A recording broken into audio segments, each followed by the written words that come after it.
बच्चों सामान्य विज्ञान कक्षा 7वीं लेसन नंबर 3 प्राकृतिक संसाधनों के गुणधर्म। बच्चों इसके पहले हम लोगों ने हवा के और पानी के गुणधर्म देखे।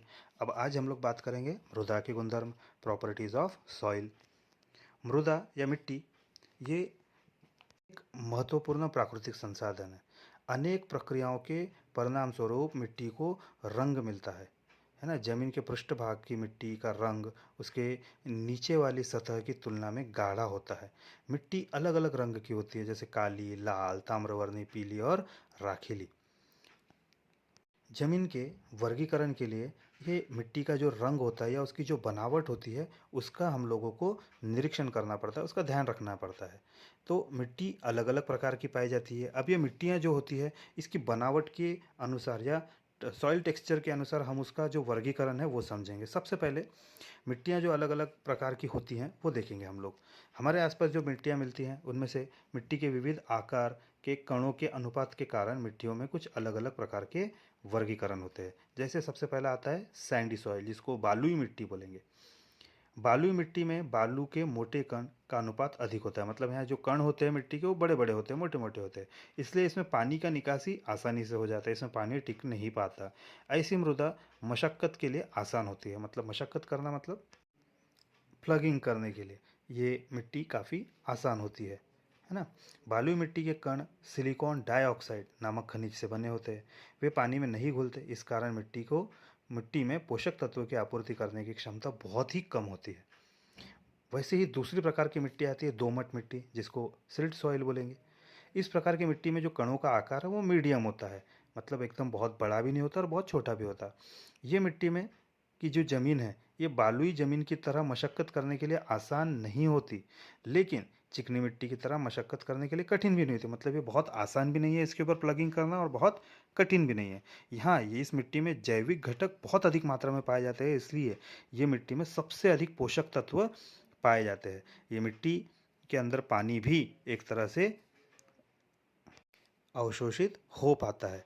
दोमट मिट्टी एक तरह से मतलब जो खेती के अंदर मिट्टी देखते हैं ना, वो दोमट मिट्टी ही ज़्यादातर खेतों में पाई जाती है। वैसे ही चिकनी मिट्टी, इसको क्लेई सॉइल बोलेंगे। चिकनी मिट्टी के अंदर कण इतने बारीक होते हैं, बहुत ही महीन कण होते हैं।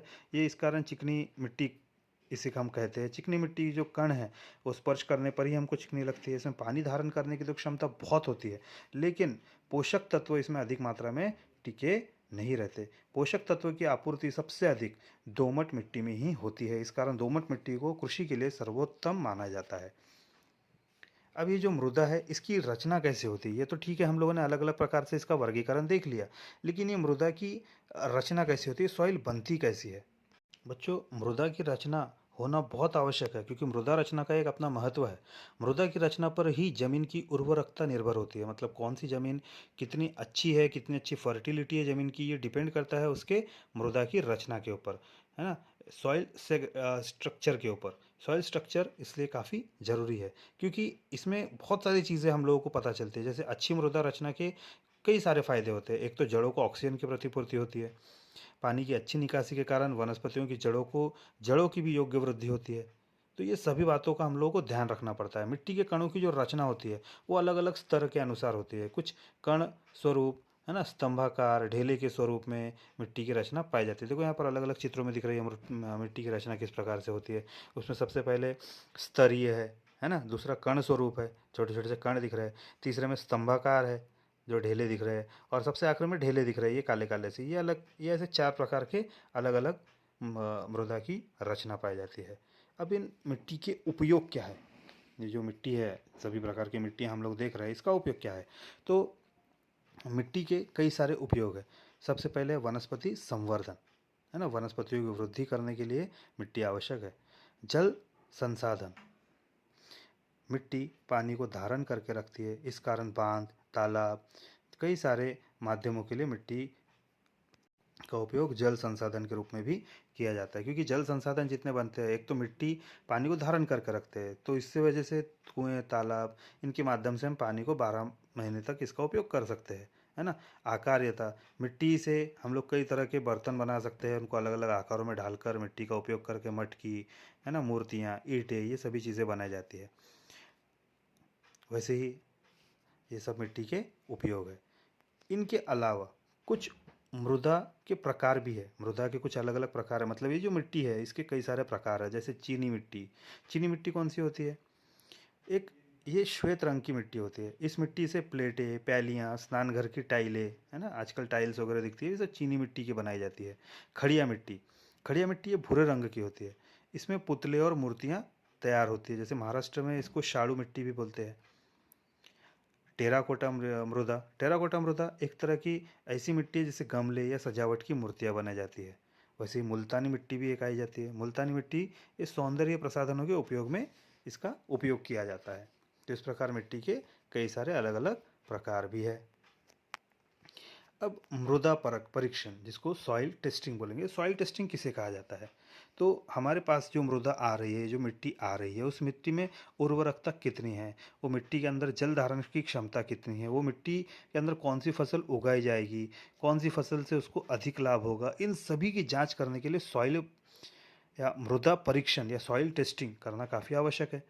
मिट्टी का परीक्षण करने से जमीन में जो घटकों की मात्रा पाई जाती है, मिट्टी का रंग, बनावट, उसमें समाविष्ट कार्बनिक पदार्थ की जांच परीक्षण में होती है। इस कारण मिट्टी के घटकों में कौन सी कमी आई है, उसकी पूर्ति के लिए आवश्यक क्या उपाय हम लोग कर सकते हैं, उनकी सभी की हम लोगों को जानकारी प्राप्त होती है। ठीक है। अब ऐसा क्यों हुआ, मिट्टी परीक्षण कहाँ से शुरू हुआ, आपको इसके बारे में हम लोग चर्चा करेंगे। डेनमार्क में एक वैज्ञानिक थे, सोरेनसन। इन्होंने हाइड्रोजन आयनों की सांद्रता पर आधारित पीएच की संकल्पना प्रतिपादित की थी। इन्होंने पीएच मान सबसे पहले बताया था।